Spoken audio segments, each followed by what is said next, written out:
Hey Sugah Poohs, hey Monroses, it's Monroe, aka Isis, and this is Couch Conversations for The Shy Says Goodbye, the final season.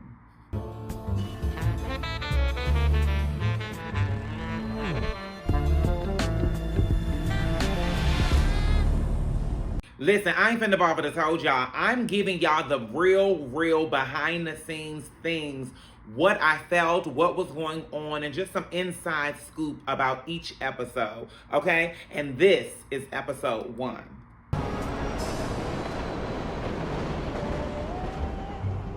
I haven't seen you in so long. It's been a while. I know. First of all, this How's love Fatima? Thriving. She ain't gonna let no nigga Okay. hold her down. I'm not surprised to hear that. I need your help. What else is new? Oh my God. So I loved working with Lisa. Let me just say this, right? Lisa, first day back, first scene back, was the first person that I filmed with. And when I tell you, such a beautiful spirit.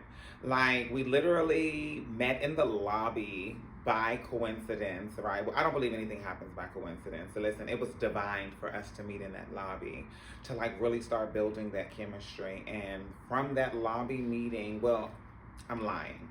We met at her play, The Peculiar Patriot, in Baltimore first. And then we met again in the lobby. And from that moment, the chemistry just kept building. We started going to lunch together. We exchanged numbers.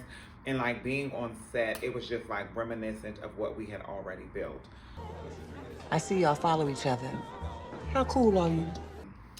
This scene was so pivotal too, because as you know, last season we ended with Shad and Victor in jail. And so as Patience, Lisa's character, is Shad's lawyer, she's trying to, corroborate his alibi. And the girl who sells Isis's her candles, so. Oh, I buy candles from her. When's the last time you spoke? It's been a while. Why? She's supposed to be my client's alibi. So Nora is who sells Isis her candles. And so Patience is such a great lawyer. She went to social media. See, social media get y'all every time, okay? She went to social media to see who she follows, see who follows her, and then found a thread that connects them together. See, that's a good lawyer. That's a good lawyer. Oh, shit. Yeah, now we can't find her. I mean, she ain't posting a minute. What you need me to do? Listen, knowing your friends is pivotal. That look right there, when she asked about her, and then Isis was like, she ain't posted in a while. Knowing I ain't talked to my friend in probably a couple of months. Now she want to come and meet at a wine bar, thinking we about to have girls' time, and then she going to ask for a favor. Because that's what sisters do. Listen, that's what sisters do. And this scene was so important and powerful because it's showing cis women and trans women in fellowship together. It's showing the sisterhood of women having nothing to do with identity, what you were born, what you were assigned, but just two women in friendship, in sisterhood. I love that. Can you place an order for some candles and ask her to meet you in person for a drop-off? I am not trying to get that girl locked up. Nobody's gonna lock her up. I just want to ask her some questions. What if she say no? Tell her you'll pay double if she delivers the candles herself. All right, I got you.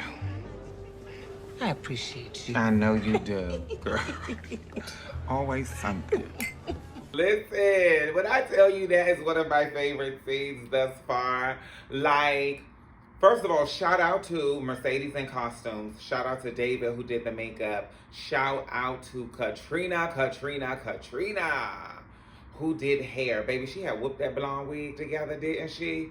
Listen, first of all, they just made it. Shout out to everybody. The scene, the person who procured the location, Quincy and DeAndre, James, like everybody on AJ, like every single person who made that first episode, the first scene of the season, like so phenomenal. Like it was so great. Yeah, I'm just so glad that I was able to really be a part of that pivotal moment in this season. Okay, so here's some questions. Isis has become a memorable part of The Shy. What do you think makes her resonate with audiences? Oh, wow, that's a great question. I think that The Shy has done a really great job at showing the variations of motherhood, right? You saw Alicia with Rob, you see Tiff and EJ, you see Keisha and Ronnie. You've seen so many variations of motherhood, and The Shy has now shown what motherhood looks like with Chosen Family. And I think that's something that people love seeing, and also it resonates with the audience because they are seeing the softer side when it comes to Chosen Family and mothers and daughters.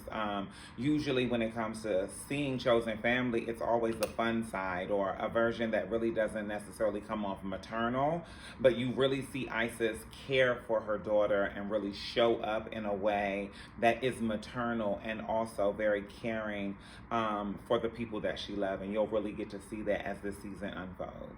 When you step into Isis's shoes, what part of her personality feels most familiar to you, and what challenges you the most? That's a damn good question. Okay, so the part that feels the most familiar for me, I think, is the maternal piece. Like, a lot of my friends and a lot of my siblings will tell you, like, I'm very big sister, motherly energy, mother of the church, you know, auntie fish, you know what I'm saying? But the part that is the most challenging, I will say, I think that there's a part of Isis that is always so powerful, right? And she's always displaying that power.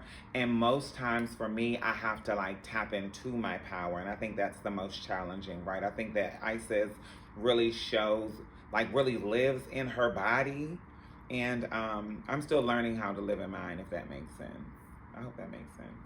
How has Isis evolved since viewers first met her? Oh, that was a good question. When viewers first met her in season 6, she was really money hungry, just all about the money, like making sure that her daughter was taken care of financially and, you know, leading with the finances first. I think this season you'll really see not only the softer side of Isis, but you get to see her actualized as a person, right? When it comes to love and navigating life in Chicago. And so I think you'll see how that evolution takes place. If Isis could give one piece of advice to her younger self, what would it be? If Isis could give one piece of advice to her younger self, I think that it would be cut them on sooner. Because she cut her emotions off based off of her lived experience and the things she had to go through to be where she is. And as this season unfolds, I think Isis would tell her younger self to actually feel sooner. What could describe Isis's journey this season in 3 words? Powerful, unpredictable, relatable. Those are the 3.